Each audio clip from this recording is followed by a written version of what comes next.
Best friend అండి అని Ram చరణ్కి phone చేశాడు. ఓకే, అతనేమో చిన్న లీక్ న్యూస్ ఇచ్చాడు. రాణి గురించే కదా సార్? రే సార్ మీరు జరగండి సార్.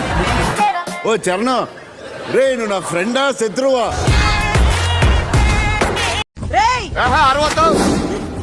పాతికేళ్లుగా వాడిలో ఉన్న ఆవేశాన్ని ఆపడం రక్తం పంచిన నా వల్లే కాలేదు. ఈ వల్ల అవుతుందేమో ట్రై చేయండి.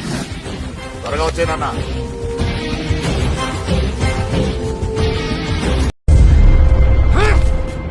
సిటీ నుంచి వచ్చాడు, సాఫ్ట్ గా లవర్ బాయ్ లా కనిపిస్తున్నాడు అనుకుంటున్నావేమో.